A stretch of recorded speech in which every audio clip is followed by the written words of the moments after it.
Hello. चला मित्रांनो, आज आपण कॉमर्स विषयी बघूया की 12वी नंतर 12वी मध्येच कॉमर्स केल्यानंतर आपण काय काय करू शकतो. तिच्यामध्ये फर्स्ट आहे सी ए सी ए सी ए म्हणजे चार्टर्ड अकाउंट. याला म्हणतात चार्टर्ड अकाउंट. चार्टर्ड अकाउंट हे काम तुम्हाला मोठ्या मोठ्या कंपन्या माहिती आहे.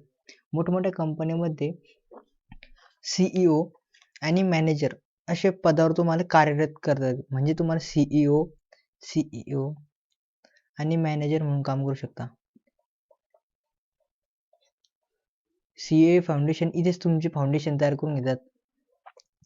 तुम्ही त्या कंपनीमध्ये टॅक्स जे तुमचा पैसा येणारा कंपनीचा टर्नओव्हर असतो ना, जो टॅक्स रूपात तो भरतात, त्याचे पैशाची मॅनेजमेंट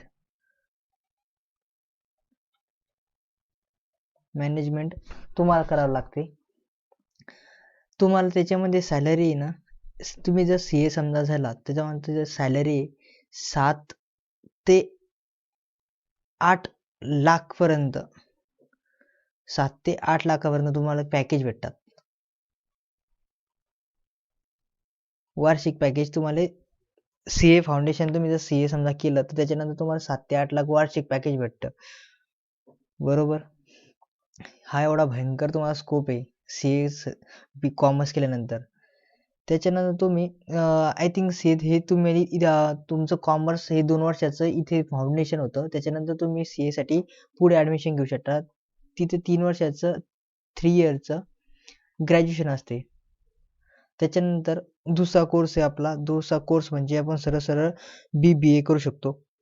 BBA म्हणजे bachelor of business administration. Business administration या क्षेत्रात तुम्ही जर समजा हिच्यात जर डिग्री केली, 2 वर्ष समजा कॉमर्समध्ये करायचे, त्याच्यानंतर BBA करायचं. BBA करून जर समजा तुम्ही जर पुढं जर BBA केलं, त्याच्यानंतर तुम्ही सरकारी किंवा खाजगी क्षेत्रात सरकारी आणि खाजगी क्षेत्र या क्षेत्रात उच्च पदावर कार्यरत म्हणजे उच्च पदावर काम करू शकता. त्याच्यामध्ये तुम्हाला त्या कंपनीमध्ये आर्थिक व्यवस्थापन व मॅनेजर अशी पदे मिळतात. तिच्यात तुम्हाला सॅलरी 20 ते 30 हजार सुरुवात असते. 20 ते 30 हजार ही सुरुवात सॅलरी असते. त्याच्यानंतर तुम्ही MBA पण करू शकता. Business management administration. त्याच्यानंतर सीए फाउंडेशन आहे. सीए फाउंडेशन म्हणजे सिव्हिल सर्व्हिस, जिच्यात जर IAS, IPS, IFS असे तुम्ही ऐकलं असेल. IFS म्हणजे कलेक्टर जिल्हा जो IAS, IPS म्हणजे जे पोलिसाचे सर्वोच्च पद, हे ते पद हिच्यातून तुम्ही इथं कॉमर्स केल्यानंतर हे फाउंडेशन तुम्ही करू शकता. कॉमर्समध्येच तुम्हाला ते विषय जे मिळतात ना, त्याच्यावर तुम्ही हे पुढे घेऊन डिग्री करून सिव्हिल सर्व्हिसची तयारी चालू करू शकता. त्याच्यानंतर आहे BCA. BCA म्हणजे हा जो BCA आहे का नाही, हा 3 इयरचा डिग्री आहे. हे जर तुम्ही केल्यानंतर वेब डेव्हलपर हा BCA कोर्स आहे ना, कम्प्युटरची ज्याला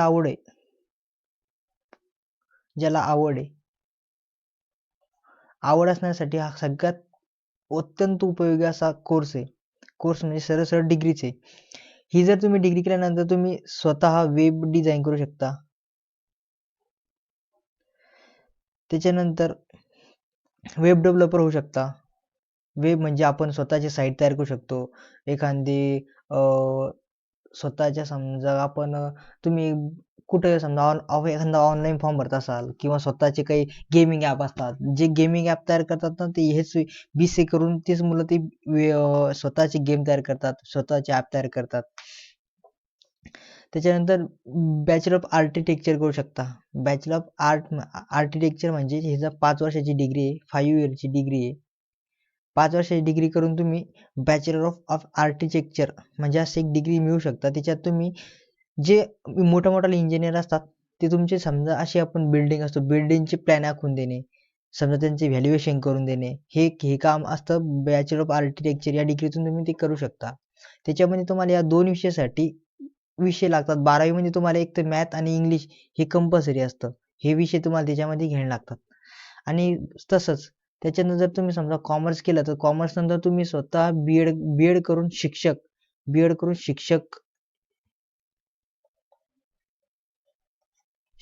होऊ शकता.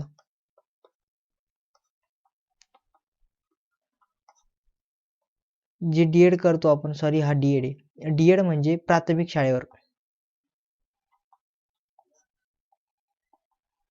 शाळेवर शिक्षक म्हणून काम करू शकता.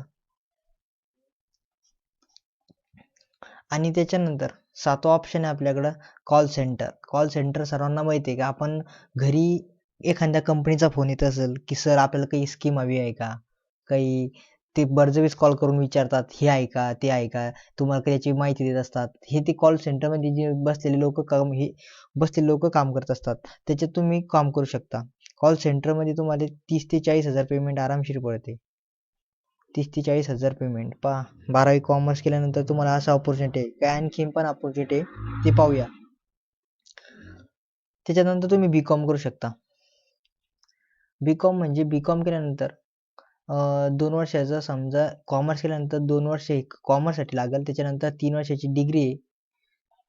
बी कॉम केल्यानंतर तुम्ही बँकेत कामं करू शकता. त्याच्यानंतर तुम्ही सरकारी नोकरीमध्ये त्याच्यात IBPS,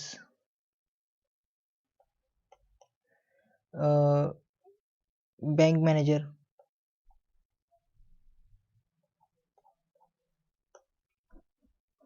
अशा वेगवेगळे जॉब घेऊ शकता. त्याच्यानंतर आहे तुम्ही MBA करू शकता. MBA म्हणजे मार्केटिंग अँड फायनान्स मटेरियल. त्याच्यानंतर आहे MBA हे 3 इयरचं असते बी कॉम झाल्यानंतर. बी कॉम नंतर तुम्ही MBA करू शकता. त्याच्यानंतर LLB करू शकता. LLB म्हणजे वकिली करू शकता. LLB नंतर LLM असतं, म्हणजे त्याच्यापेक्षा उच्च डिग्री हे 2 इयरचं असतं. यानंतर हे 2 वर्षाचे LLM असतं. म्हणजे LLB समजा वकील हे कनिष्ठ वकील असतो, हा कमी दर्जाचा, हा वरिष्ठ दर्जाचा.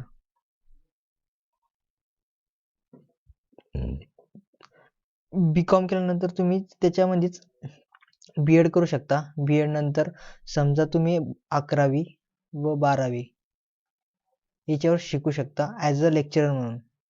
त्याच्यानंतर बीएड नंतर एमएड असतं. एमएड नंतर तुम्ही ॲज अ टीचर म्हणून काम करू शकता. बी कॉम मधूनच तुम्ही सिव्हिल सर्व्हिसची तयारी करू शकता. MBA केल्यानंतर तुम्ही मॅनेजर किंवा बिझनेसमॅन म्हणून काम करू शकता. त्याच्यानंतर आहे बँक इन्शुरन्स डेव्हलपमेंट ऑफिसर. ह्याचं काही गरज नाही तुम्हाला, तुम्ही बँकेमध्ये काम करू शकता सरळ बी कॉम झाल्यानंतर. मी तुम्हाला अगोदर सांगितलं तेच आहे. त्याच्यानंतर आहे त्याच्यानंतर एक डिग्री असते, ती पहा bachelor of librarian and science. म्हणजे तुम्ही लायब्ररी सायन्स म्हणून एक अशी डिग्री असते लायब्ररी सायन्स. ही डिग्री घेतल्यानंतर तुम्ही एक लायब्ररी म्हणून काम करू शकता. तुम्ही लायब्ररी कधी बघितली असेल, जिथे मोठमोठ्या स्कूलमध्ये लायब्ररी असतात, तिथं एक टीचर बसलेला असतो. तो तुम्हाला तुम्ही जे बुक मागाल ते बुक इश्यू करून देत असतो. ते बुक हे सर लोक देतात आणि त्यासाठी ही डिग्री अवश्य असते. खूप कामीची डिग्री असते. त्याच्यानंतर तुम्ही MCM हे जे केल्यानंतर हे कॉम्प्युटरचे कोर्स आहेत. हे केल्यानंतर तुम्ही सॉफ्टवेअर जॉब, जिथे सॉफ्टवेअरची गरज आहे, जिथे सॉफ्टवेअर कंपनी आहे, तिथे तुम्हाला जॉब मिळू शकतो. इथे पण 70,000 ते 80,000 पेमेंट आरामशीर मिळते एक्सपिरियन्स आल्यानंतर. आणि त्याच्यानंतर काही न झालं तर सरळ तुम्ही गव्हर्नमेंट थ्रू म्हणजे ज्या भरती असतात, गव्हर्नमेंट भरती म्हणजे गव्हर्नमेंटची एक्झाम होतात काही, तिच्यामध्ये तिच्यामध्ये एक MPSC म्हणजे महाराष्ट्र पब्लिक सर्व्हिस कमिशन. त्याच्यानंतर UPSC एक्झाम आहे, UPSC union public service commission. हिच्यामध्ये तहसीलदार, डेप्युटी कलेक्टर, म्हणजे उपजिल्हा अधिकारी, याच्यातून IAS म्हणजे जिल्ह्याचा कलेक्टर, IPS म्हणजे पोलीस अधीक्षक, अशी मोठे मोठे पद तुम्ही एक्झाम मधून घेऊ शकता आणि ते कॉमर्स केल्यावर पण करू शकता. त्याच्यानंतर त्याच कॉमर्स केल्यानंतर तुम्ही इम्पोर्ट एक्सपोर्ट डिप्लोमा मिळू शकता. म्हणजे या देशातील वस्तू दुसऱ्या देशात ट्रान्सपोर्ट करणे, जहाजाच्या सहाय्याने, विमानाच्या सहाय्याने, हे काम या डिप्लोमाने तुम्ही जर केल्यानंतर तुम्हाला त्याची गव्हर्नमेंटकडून ऑथराईज सर्टिफिकेट मिळतं. त्या सर्टिफिकेट तुम्ही त्या भरोश्यावर तुम्ही पुढे कोणतेही इम्पोर्ट एक्सपोर्ट करू शकता. त्याच्यानंतर मिलिटरी, इंडियन मिलिटरी अकॅडमी. आपण आर्मीमध्ये समजा सिनियर रँकच्या पोस्ट असतात, सिनियर रँकच्या पोस्ट असतात, त्या पोस्ट तुम्हाला इथे मिळतात. जसं तिच्यातून CDS आहे, नंतर NDA हे एक्झाम आहे. तुम्ही या मिलिटरी अकॅडमीतून करू शकता. मी तर सांगितलं MPSC तुम्हाला IAS क्लास 1 ऑफिसर.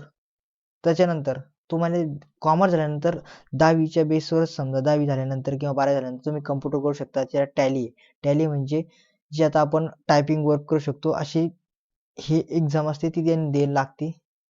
हा 6 महिन्याचा कोर्स आहे, 6 मंथचा. हा झाल्यानंतर तुम्हाला डेटा एंट्रीसाठी किंवा टॅलीसाठी बँकेत कामं मिळू शकते. चला मित्रांनो, आता याच्यानंतर आपण आर्ट आणि सायन्स राहिलेले ते विषय कंप्लीट करू. Thanks for watching.